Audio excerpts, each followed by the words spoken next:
Welcome to Eternal Elements Learning Podcast, brought to you by Atyasa Online. These podcasts are a part of the audio certificate programs on Atyasa Online. You're free to take these podcasts on your desired portal also, should you only wish to learn on the go. Thank you so much for engaging on these podcasts, and you can connect with the author on LinkedIn, Twitter, and Facebook.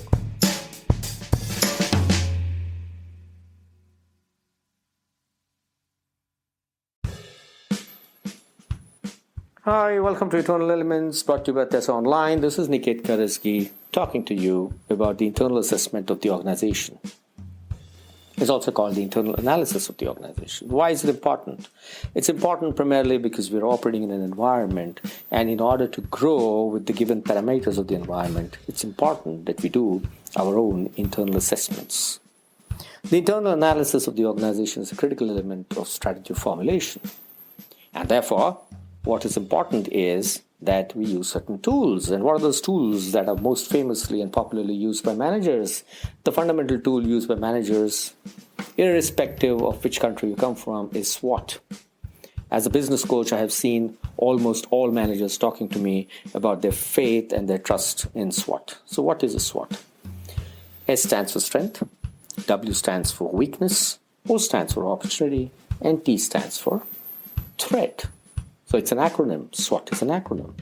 Now, what is a strength? It is a resource or a capability of advantage by which you can grow within the environment in which you're operating. And what is a weakness? It's a limitation or a deficiency, again, of resource or capabilities that you have. The opportunity is something that exists outside of the organization. These are the areas which are favorable to the organization, and therefore the organization can create growth for itself. The threat is an unfavorable scenario in the environment, and the organization is therefore finding it difficult to deal with that situation outside. SWOT is a static tool. It has to be converted into a strategic tool. There are limitations of SWOT. And what is the limitation of SWOT? SWOT is created by human beings, and therefore perceptions play a role in that. You can overemphasize a strength. You can overemphasize an opportunity. You can overemphasize a weakness, or you can overemphasize a threat too. Or you can also underemphasize all of them. And that is the problem with SWOT. But it doesn't matter. As long as you've done SWOT in a 2x2 matrix, where the first quadrant is your strength, the second quadrant is your weakness, the third quadrant is your opportunity, and the fourth quadrant is your threat, you can actually convert that into a TOWS matrix. And what is a TOWS matrix? You can have an SO strategy. That means all the strengths you can use to create an opportunity for yourself or cash on the opportunity that exists in the environment. ST, strengths that can deal with the threats that are there in the outside environment. A WT strategy, which is a complete strategy, which is a defensive strategy. That's why it's called the WT strategy. You can also have a ST strategy, where you are now deploying your strengths to overcome the threats that are there in the environment. So you can actually create these different strategic initiatives within your organization based on the TOWS model. I encourage you to study the TOWS model. It's an amazing model. It makes the SWOT more meaningful.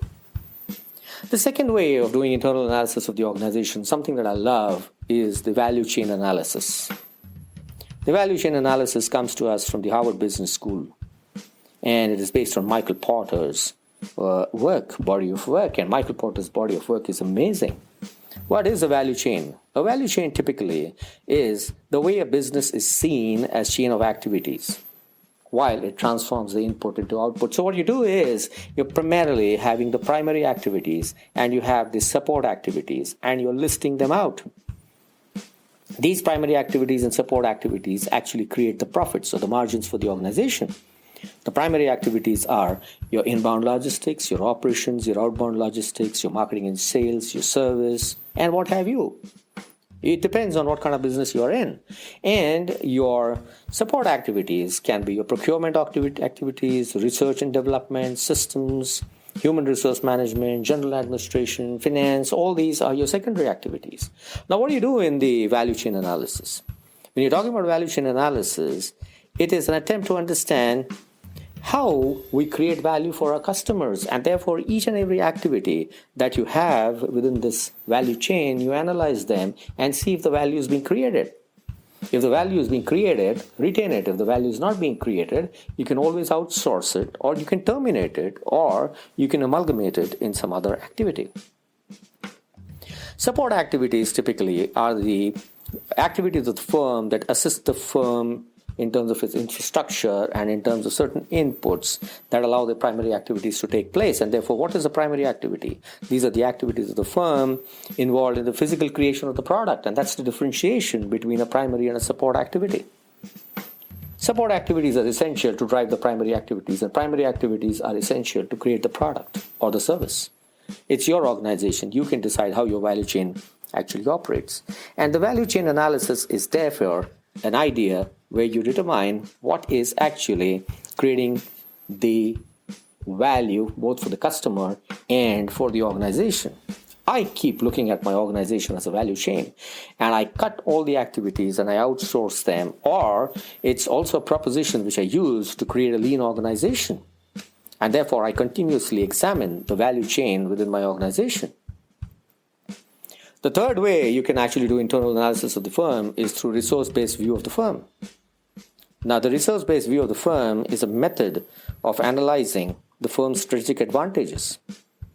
It looks at assets, skills, capabilities, tangible and intangible elements of the organization, and then decides which of the resources are really firm's strategic advantage.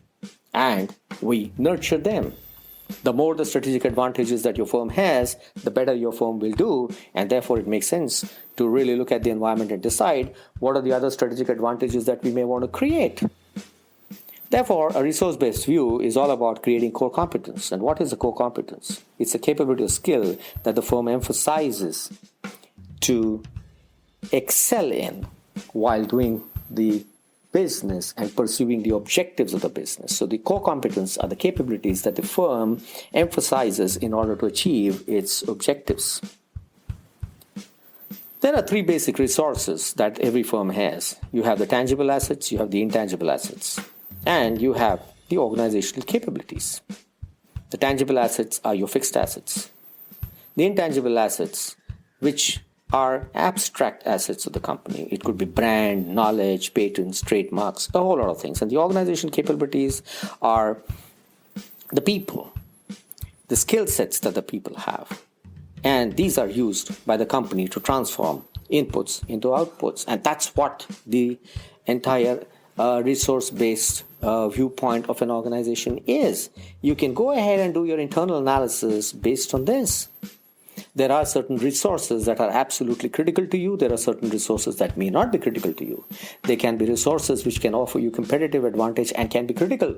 They can also be resources which may not give you the competitive advantage but can be critical. So you can actually plot out your Venn diagram and you can decide where you want to fit your resources. You can categorize your resources, and that's the best way to go about it. I talked about benchmarking in my earlier podcast. You can benchmark yourself with the best in the industry and also do your internal analysis. And these figures, these data is always available in the research documents and journals that are published. That is the way internal analysis can be done. I encourage you to look at your organization and do a very specific internal analysis, because that's what helps an organization to adapt itself to the environment and therefore build a strong strategy. After the internal analysis is done, that's when we start progressing into the subsequent stages of the strategy formulation. And we are now advancing into the area where we start making our strategic choices. And then we come to our long-term objectives and generic and grand strategies, something that we will talk about in the subsequent podcasts. Thank you very much. This is Niket Karajagi talking to you on Internal Elements, brought to you by Tessa Online, signing off. And I shall come with the next podcast where we will look at the subsequent stages of strategy formulation. Thank you very much. Remain engaged with the podcast. I'm sure this e-mentoring tool will help you and take you a long way. Thank you so much once again. Bye-bye. See you in the next podcast.